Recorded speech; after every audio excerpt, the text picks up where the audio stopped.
રખડતા ઢોરનું જે છે ઇસ્યુ અને એમાં ખાસ કરીને નિર્દોષ વાહન ચાલકો હોય, રાહદારીઓ હોય, વડીલો હોય, બાળકો હોય એને અડફેટે ચડી જતા હોય છે. અને એમાં ખાસ કરીને આખલા અને એમાં જ ખાસ કરીને મનોજભાઈની જે ટીમ સાથે અત્યારે હું બેઠો હતો ત્યારે વાત થઈ કે એનાથી જે ગાયોને જે છે એ પાછા જે આખી નવી નસલ આવે છે એ પણ ખાસ કરીને ડિસ્ટર્બ થતી હોય છે. એટલે આખું ધણ બગલાતું, ધણ ખૂટ આપણે એક શબ્દ આપી એનું કેન્દ્ર હતું, પણ એ જે છે એ અત્યારે રોડ ઉપર આવી ગયા છે કારણ કે ટ્રેક્ટરો આવી ગયા, ઘણી બધી અસરો છે.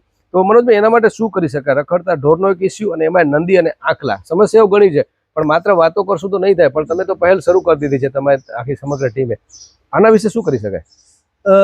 આ એક વિકટ સમસ્યા આપણે બધા જ આખા દેશ લેવલે ફેસ કરી છે. કચ્છમાં વિશેષ છે કારણ કે કચ્છમાં ગાયો વધુ છે, પોપ્યુલેશન વધુ છે, કચ્છમાં વિશેષ છે.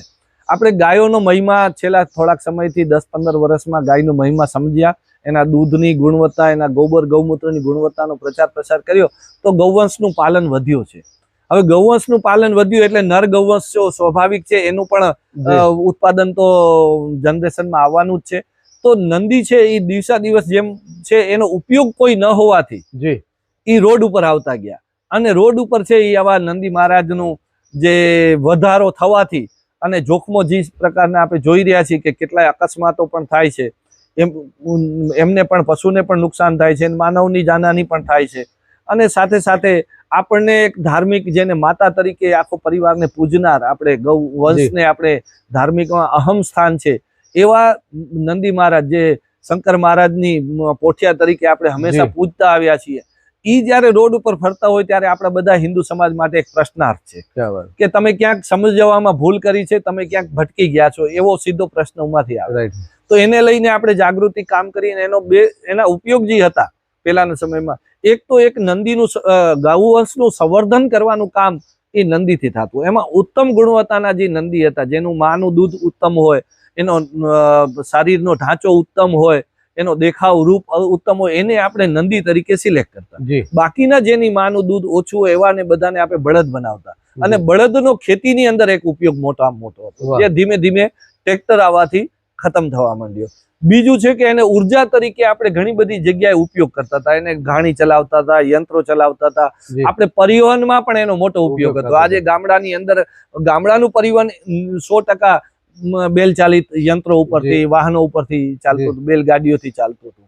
એ પણ આપણે જોઈએ છે કે ધ્વસ્ત થઈ ગયું. અને ત્રીજો જે મુદ્દો હતો કે એના ગોબર ગૌમૂત્ર હતા, એનો ખેતીની અંદર ભરપૂર ઉપયોગ હતો. તો એનામાં પણ રસાયણો, હવે આ બધા ઉપયોગો હતા, એનો સામે હવે પાછા આ ઉપયોગોને આપણે લઈ આવવા હોય તો એના માટે આપણે કામ કરવું પડે. હવે પેલા જેવા ગાડા તો એ ચલાવશે નહીં માણસો, તો અમે એને માટે આધુનિક બેલગાડીઓનો વિચાર કર્યો કે બળદનો ઉપયોગ આપણે પાછો થાય. બળદ ચાલિત ટ્રેક્ટર બનાવ્યું કે જેમાં ટ્રેક્ટરમાં માથે બેસવા મળે, તો બળદ ચાલિત ટ્રેક્ટરમાં તમે માથે બેસીને પણ ટ્રેક્ટરની જેમ તમે જુતાઈ કરી શકો. અને સાથે સાથે ગોબર ગૌમૂત્રમાંથી કેટલી વસ્તુઓનો ઉપયોગ કર્યો. ઉર્જા ઊભી કરવા માટે ઇલેક્ટ્રિસિટી બને એના માટે પણ અમારા પ્રયત્ન થયા, અમે સફળ હજી નથી થયા, પણ દેશ લેવલે એના માટેના પ્રયાસો ચાલે છે. તો આ નંદીને જ્યાં સુધી આ પ્રયાસો અને ગોબર ગૌમૂત્રની ઇકોનોમી વધી જશે, પછી રોડ પર ઉપર નંદી પણ નહીં રહે. કારણ કે નંદી મહારાજને જમવા માટે, ભોજન માટે 50 થી 80 રૂપિયાનો ખર્ચો છે. એટલી જો ગોબર ગૌમૂત્રની ઇકોનોમી ઊભી થઈ ગઈ ને 100-200 રૂપિયાની જો આવક થઈ જશે, એવું અમે ચોક્કસ વિશ્વાસ છે. એના માટેનો તૈયારીઓ અને એના માટેનો એક માહોલ બનવાનો, સંશોધનો એ ચાલુ છે. તો આવતા 5 વર્ષની અંદર ગોબર ગૌમૂત્રમાં 200-500 રૂપિયા એક ગૌવંશ આપી શકશે, ત્યારે એ રખડતા નહીં રહે. પણ ત્યાં સુધીનું શું? તો એના માટે અત્યારે આપણે જેમ ગૌશાળાઓ ગામે ગામ હતી, એમ ફરીથી નંદી શાળાઓ ગામે ગામ બને, એનું એક અભિયાન આપણે કચ્છમાં પ્રારંભ કર્યો છે. એની સૌથી શરૂઆત આજથી 5 વર્ષ પહેલા ત્રિકમદાસજી મહારાજ અંજારના પ્રેરણાથી અંજારની અંદર એક નંદી શાળાનો પ્રારંભ થયો, જ્યાં આજે પણ 400 નંદીનો નિર્વાહ થઈ રહ્યો છે. એની પ્રેરણા લઈને બીજા ગામે ગામ પણ નાના મોટા પ્રયાસો ચાલુ થયા. પણ અત્યારે એક મોટો પ્રયાસ છે, એ આફ્રિકા વસતા માધાપરના એક ગૌભક્ત ગિરધરભાઈ પટેલ અને ગોરસિયા ફાઉન્ડેશન બળદિયા વાળા પરિવાર તરફથી એક હમણાં નંદી શાળા લેર ખાતે પણ પ્રારંભ થઈ છે, જેની અંદર અત્યારે 600 ની માથે 650 નંદી છે ને હજી બીજા 600 ની વ્યવસ્થા તૈયારી કરે છે. આ પરિવારો એક વિશેષ પણ કર્યું કે કોઈ પણ ગામમાં નંદી શાળા બનાવી હશે, કોઈ બનાવવા માંગતું હશે કોઈ પણ ગામ, તો એના માટે 3 લાખ રૂપિયાનું એને પ્રોત્સાહિત યોગદાન આપવામાં આવશે, શેડ બનાવવા માટે ને એના માટે. તો આવી પહેલમાં અત્યારે 15 ગામોએ નોંધણી કરાવી લીધી છે અને કેટલાક તો ગૌશાળા વાળા સક્ષમ છે તો એ લોકોએ તો પહેલેથી પણ ચાલુ કરી દીધું. તો અત્યારે 10-15 બીજા પણ એવા ગામો છે કે જેને નંદીઓને અલગથી રાખવાની વ્યવસ્થા ઊભી કરી છે, નંદી સાચવવાની જવાબદારી નિભાવી. એવા એમ કરીને 50-100 ગામોમાં આ વિષય અત્યારે સારી રીતે ચાલી રહ્યો છે. જી મનોજભાઈ, આમાં આપણે આધ્યાત્મિક અને ફિલિંગ લાગણીની વાત છે, પણ જો પ્રેક્ટિકલ જે વિચારીએ કે જેમ કે આપણે એવું થઈ શકે કે એની વાછડીઓ જે છે એનું પ્રમાણ વધારે આવે, નંદીનું જે છે પ્રમાણ આપણે, એવું કંઈ થઈ શકે છે આધુનિક યુગમાં? અને અધ્યાત્મમાં રીતે થોડુંક લોકોને ઠેસ પહોંચશે કે ભાઈ તમે ડિસ્ટર્બ કરો છો, પણ એના વિશે કંઈ થઈ શકે? એટલે એના માટે વૈજ્ઞાનિકોએ કામ કર્યું છે ને એના માટેના વિશેષ પ્રકારના ડોઝ પણ તૈયાર કર્યા છે કે જેમાં નંદીનો વાછડીનો જ જન્મ થાય, એની ટકાવારી વધુ હોય, એ પ્રકારનું સંશોધન થઈ ગયું છે અને એ પ્રકારના ડોઝ હવે બધે મળવા પણ માંડ્યા છે. પણ એ આપાતકાલીન કાર્યક્રમ હોય એવી રીતે એનો ઉપયોગ થવો જોઈએ. છતાં પણ અત્યારે આપાતકાલીન સ્થિતિ થઈ છે તો એના માટેનો સમાધાન માટે એનો ઉપયોગ ને સંશોધન આવી ગયું છે. આપણા કચ્છમાં એટલું નથી એનું ચલણ આવ્યું નથી, પણ અત્યારે દેશ લેવલે ટ્રાયલોમાં ચાલુ છે. જી મનોજભાઈ, વિરામ તરફ ખાસ કરીને કુકમા રામકૃષ્ણ ટ્રસ્ટ જે છે એની એક્ટિવિટીઝ વિશે મારા દર્શકોને જણાવજો. અને ઘણા બધા અહીંયા તમારે સેમિનાર થતા હોય છે, લોકો શીખવા પણ આવે છે કે યુનિવર્સિટી એક થઈ છે અને આપે પણ અત્યારે ડોક્ટરેટની પદવી લઈ, એટલે અમારા માટે પણ ગૌરવ છે કે મનોજભાઈ જે છે બીજા માટે કહી શકાય કે જો એ બની શકે તો આપણે કેમ નહીં. દીપ સે દીપ જલે. મનોજભાઈ એક સંક્રામક જે છે એની સાથે તમે બેસો એટલે તમને કંઈક ને કંઈક નવું શીખવા મળે. તો આ આપણી જે તમારી જે એક્ટિવિટી છે વર્ષ દરમિયાન શું હોય? એટલે મૂળ તો આપણે પ્રાકૃતિક ખેતીથી આ સંસ્થા ચાલુ કરી હતી અને પ્રાકૃતિક ખેતીનો વિષય એવો લાગ્યો કે આ કોઈ એકલાનો વિષય નથી, આ સમાજ વચ્ચે લઈ જવો પડે, એ હેતુથી આપણે ટ્રસ્ટ બનાવ્યું અને કેટલાક ખેડૂતોને અજ્ઞાનતામાં અને આ પ્રકારના વિજ્ઞાન સુધી આપણે પહોંચાડવાનું કામ આપણે કરવું જોઈએ, એ આપણું કર્તવ્ય છે. એ ભાગરૂપ આપણે પ્રાકૃતિક ખેતીની તાલીમો પણ આપવાનું અને પ્રાકૃતિક ખેતી કરવા માટે જે ઈચ્છા રાખતા લોકોને એ સમજી શકાય મોડેલ એવા આપણે બનાવી અને બધાને બતાડવાનું પણ કામ કર્યું. સાથે સાથે એમાં ગાયની ભૂમિકા, વૃક્ષોની, જળસંચય એક સર્વાંગીણ વિષય છે. રામકૃષ્ણ ટ્રસ્ટે આ વિષયને ખેતી છે એને જો ઊંડાણપૂર્વક જો સફળ બનાવી હોય તો એની પાસે પશુપાલન જોડાવવું જ જોઈએ, એની સાથે ગ્રામોદ્યોગ જોડાવવો જ જોઈએ અને હસ્તકલાને એનામાં જોડાય. એટલે એક ગ્રામ્ય સ્વાવલંબન માટેના એક પૂરકતા વિધિથી સ્ટ્રેન્થન ઊભું થાય. અત્યારે ઉદ્યોગો નોખા થઈ ગયા, પશુપાલન નોખું થઈ ગયું, ખેતી નોખી થઈ ગઈ, કલાઓ નોખી થઈ ગઈ. આ બધા એકબીજાના પૂરક છે, બધા એકબીજાની સ્ટ્રેન્થ છે. એટલે બધા ભેગા થાય એવું મોડેલ આપણે શું કરી શકીએ, એના માટે શું શું થઈ શકે? તો આ ચારે વિષયો ભારતના સમૃદ્ધ ઇતિહાસના પાયાના વિષયો છે. જ્યારે આ ભારત સોનાની ચીડિયા કહેવાતો તો સમૃદ્ધ 3000 વર્ષ સુધી સમૃદ્ધ રહ્યો હતો, તો એ આ ચાર વિષયોમાં હતો. અને એ વિષયોમાં કઈ રીતે મેકોલોએ બાધાઓ ઊભી કરી અને કઈ રીતે એને ડાયવર્ટ કર્યો, એના સમાધાનને ચિંતન કર્યા પછી અમને લાગ્યું કે ચારે વ્યવસાયમાં આપણે આપણી મૂળ સ્થિતિ તરફ આપણે કંઈક પ્રયત્ન કરવો પડશે. અને જે એરરો હતી એ બધી અમે કાઢી છે. એટલે ખેતી સફળ થાય એના માટે રસાયણ વગર, બજાર વગર પ્રકૃતિ યુક્ત બનાવી, ગૌપાલન સફળ થાય એના માટે દૂધ ગોબર ઇકોનોમી ઊભી કરવા માટે એના અનુસંધાન અને પ્રોડક્ટો બનાવ્યા. ગ્રામોદ્યોગના ગુણ ગાવાની વાત કરી કે શુદ્ધ પ્રોડક્ટ કેને કહેવાય, કેમિકલ વગરની પ્રોડક્ટોના શું ગુણ હોય, એવા એના ગુણ ગાઈને ગ્રામોદ્યોગ છે લો કોસ્ટ નું પ્રોડક્શન, સસ્તામાં સસ્તું પ્રોડક્શન તમને કોઈ આપી શકશે તો ગ્રામોદ્યોગ જ આપશે.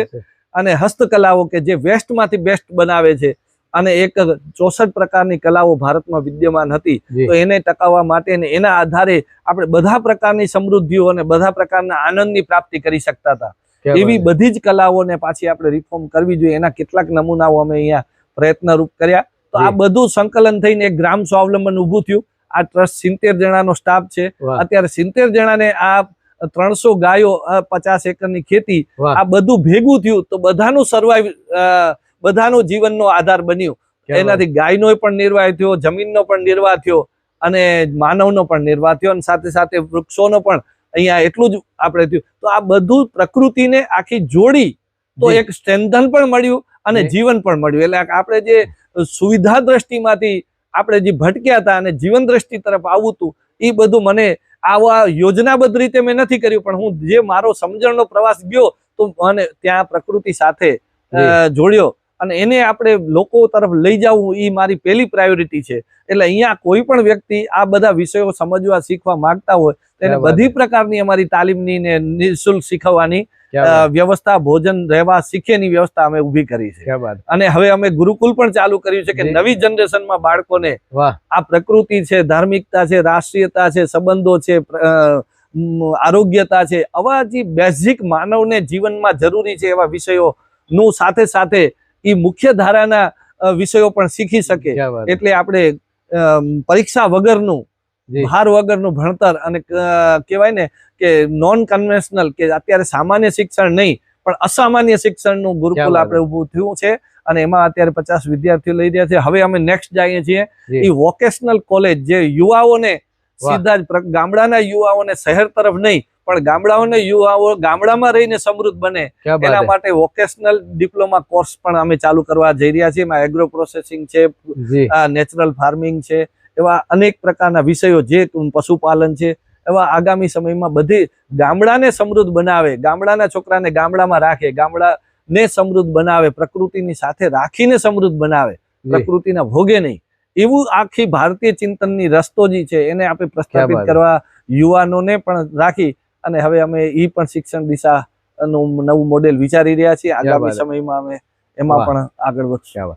શ્રી રામકૃષ્ણ ટ્રસ્ટ એટલે રામ શું છે, શ્રી કૃષ્ણ શું છે, ભારત શું છે, આપણું ગુરુકુળ શું છે, આપણી સંસ્કૃતિ શું છે, એ બધું જ શીખવા માટે તમારે હવે ક્યાંય અલગ અલગ જાઓ તો બરાબર છે, પણ બધું એક જ જગ્યાએ જો તમારે શીખવું હોય ને તો રામકૃષ્ણ ટ્રસ્ટમાં તમે આવશો. એટલે મારો વ્યક્તિગત અનુભવ છે, ત્યાં એક નાનકડું ગામડું પણ છે, અહીંયા પ્રકૃતિ છે, અહીંયા વન છે, જંગલ છે અને ઘણું બધું છે અહીંયા. તો એકવાર ચોક્કસ કચ્છીમાં અમારા અરવિંદભાઈનો મને હંમેશા યાદ આવે કે દેસાતા વેસા, તો એકવાર આવીને જોજો એટલે તમને ખ્યાલ પડશે, પરિવાર સાથે આવીને, કે બાળકો પણ જે છે એ આખી આ બધી એક્ટિવિટીઝ, જે પ્રવૃત્તિઓ છે એને જોઈ શકશે અને એ શીખી શકશે. સરસ મજાનો ગુરુકુળ છે. તો મિત્રો બસ આટલું જ. તમારા કોમેન્ટ્સ, તમારા અભિપ્રાયો, તમારા મંતવ્યો ચોક્કસ જણાવજો, જેથી કરીને મને ખબર પડે અને તમે આ બાબતે શું કરવા માંગો છો એ મેસેજ હું મનોજભાઈ સુધી પણ પહોંચાડી શકું. ફરી એકવાર ખૂબ ખૂબ આભાર. ધન્યવાદ મનોજ. સૌનો ધન્યવાદ. નમસ્કાર. હું ખાસ કરીને માં આશાપુરા ન્યૂઝનો કે હંમેશા આવા એક ગ્રામ્ય સંસ્કૃતિને લઈને, ધર્મ સંસ્કૃતિને લઈને ચિંતા કરતા આ એક જાગૃત ન્યૂઝ માધ્યમ છે અને એ હંમેશા અમને પીઠબળ પણ આપતું રહ્યું છે અને આ વિષયોને લોકો સુધી પહોંચાડવામાં પણ આપની અહેમ ભૂમિકા રહી છે. તો આપનું પણ આ દિશામાં એક આહુતિ છે, આ એક કાર્ય છે, યજ્ઞ છે, એમાં આપની બહુ મોટી ભૂમિકા છે અને આપ નિભાવી રહ્યા તે બદલ આપનો પણ ખૂબ ધન્યવાદ. ધન્યવાદ. આહુતિની એક છેલ્લો વાત કે તન, મન અને ધન આ 3 રીતે આહુતિ આપવાની હોય છે. તમે જે રીતે આપો પણ આહુતિ આપજો, કારણ કે આ આહુતિ જરૂરી છે. ધન્યવાદ. યજ્ઞ.